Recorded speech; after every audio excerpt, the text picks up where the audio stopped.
The United Nations Children's Fund, or as it's called, UNICEF, just released a ranking of developed countries by the percent of children who live in poverty.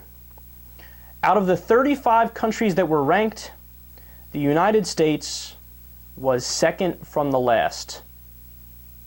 We were number 34 out of 35 in terms of child poverty.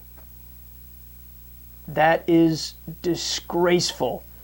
The only country that was worse than us was Romania.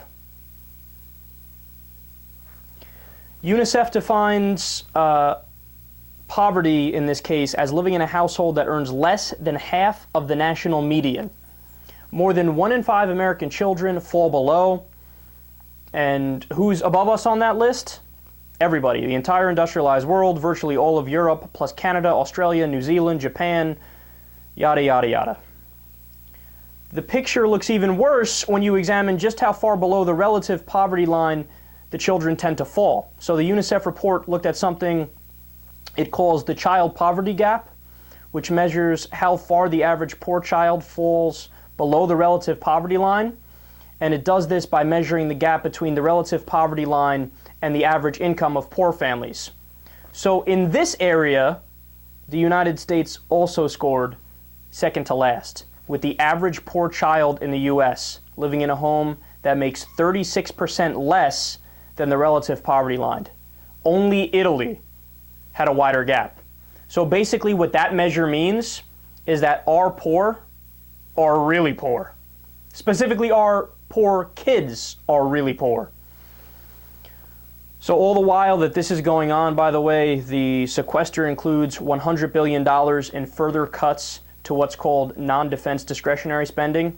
That's the portion of the budget that funds many programs for the poor. So they're taking a meat cleaver to that, and it doesn't look like they're going to reinstate any of those things. They're going to allow those cuts to go through. Now, let me pause there for a second, because in a horrendous twist that just shows you how mistaken the priorities of Washington are, right?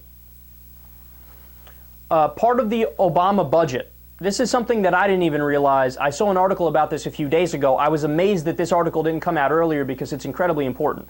As part of the Obama budget, now remember, there was the Progressive Caucus budget, then the Senate Democrats had a more conservative budget than the Progressive Caucus in the House, and then Obama released an even more conservative budget than the Senate Democrats, right?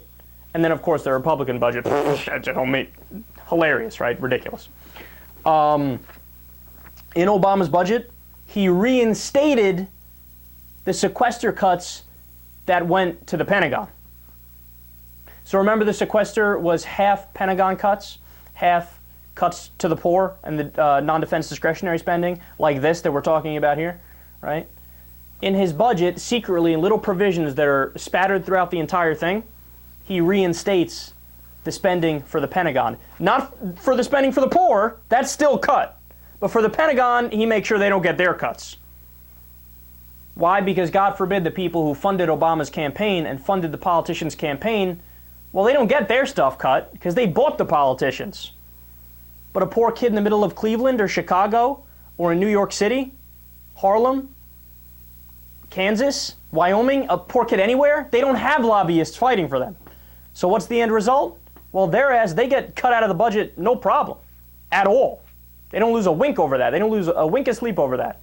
But God forbid the Pentagon take a cut. I mean, we only have 900 military bases around the world. We need more, obviously. We only spend $6 trillion in Iraq and Afghanistan. Of course we need to spend more overseas. What are you, crazy?